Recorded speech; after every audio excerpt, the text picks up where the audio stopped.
Corporate విద్యా సంస్థల mafia బారిన పడి సాధారణ పిల్లలకి వైద్య విద్య దూరం కాకుండా సుప్రీంకోర్టు ఇచ్చిన తీర్పు ఉపయోగపడింది. నీట్లో పేపర్ లీకేజ్ జరిగింది. ఎంతమందికి వెళ్ళింది? 155 మందికి. సిబిఐ తేల్చింది. దాంట్లో ప్రొఫెసర్లు, డాక్టర్లు, టీచర్లు చాలామందిని అరెస్ట్ చేశారు.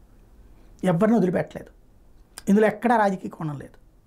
వాస్తవంగా ఏంటంటే దేశంలో ఏ రాష్ట్రానికి ఆ రాష్ట్రం ఎంసెట్ ఉంటుంది. ఈవెన్ మనకి ఎక్కడ కూడా చైతన్య నారాయణ అటువంటి వాటిలో ఎదురు చదివే పిల్లల్ని 5-6 రాష్ట్రాలు రాయిపించేవాళ్ళు. వాళ్ళకి ఏ రాష్ట్రాల్లో సీట్లు కావాలంటే ఆయా రాష్ట్రాల్లో రాయిపించేవాళ్ళు పరీక్షలు కూడా, నీటికి ఇది అప్పుడు ఎంసెట్లు. అయితే ఈ టోటల్గా దేశవ్యాప్తంగా ఇంజనీరింగ్ మాత్రం ఎక్కడికక్కడ, అది కూడా కేంద్రంలో ఇంకో వ్యవస్థ పెట్టారు.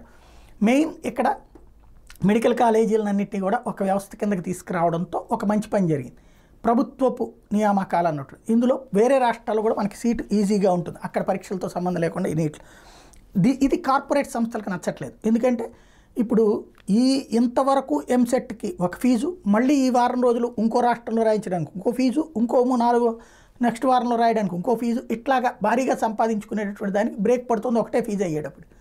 దాంతోపాటుగా ఈ కార్పొరేట్ వ్యవస్థలు మేనేజ్ చేయడం, గ్రౌండ్ లెవెల్లో మేనేజ్ చేయడం అనేటటువంటిది వాళ్ళ రాష్ట్రాల్లో సాధ్యం అవుతుంది, కానీ వేరే రాష్ట్రాల్లో సాధ్యం కాదు. ఫర్ ఎగ్జాంపుల్ ఇప్పుడు బీహార్లో జరిగినటువంటిది ఏదైతే 2 చోట్ల లీకేజ్ జరిగిందో ఆ రాష్ట్రంలో సాధ్యమైంది, అక్కడ ఉన్నటువంటి వాళ్ళతో లోపాయికారి ఒప్పందాలు.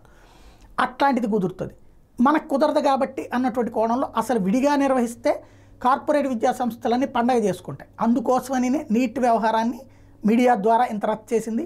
కోట్ల ప్రకటనలు ఇచ్చేటటువంటి విద్యా సంస్థలు చెప్పినటువంటి విధంగానే నీట్ మీద దుష్ప్రచారం చేసి 24 లక్షల ప్రజల్లో నెగిటివ్ సృష్టించడంలో సక్సెస్ అయ్యారు. కానీ దానికి సుప్రీంకోర్టు బ్రేక్ వేసింది. 155 మందికే వచ్చిందని, నీట్ను రద్దు చేయాల్సిన అవసరం లేదని, అలాగే ర్యాంకులు మళ్ళీ తిరిగి ఇవ్వమని చెప్పింది. దానికి సాక్ష్యంగా ఏదైతే సీట్ల వారీగా కూడా ఎక్కడెక్కడ కేటాయింపులు జరిగినాయి ఇవన్నీ కూడా చెప్పేయడం వలన ఇంకా దాంట్లో కొత్తగా ఇక నాటకాలు ఆడేవాళ్ళు ఆడుతూనే ఉంటారు. బట్ పెద్ద కుంభకోణం చేయడానికి చేసిన ప్రయత్నానికి మాత్రం బ్రేక్ వేసింది సుప్రీంకోర్టు.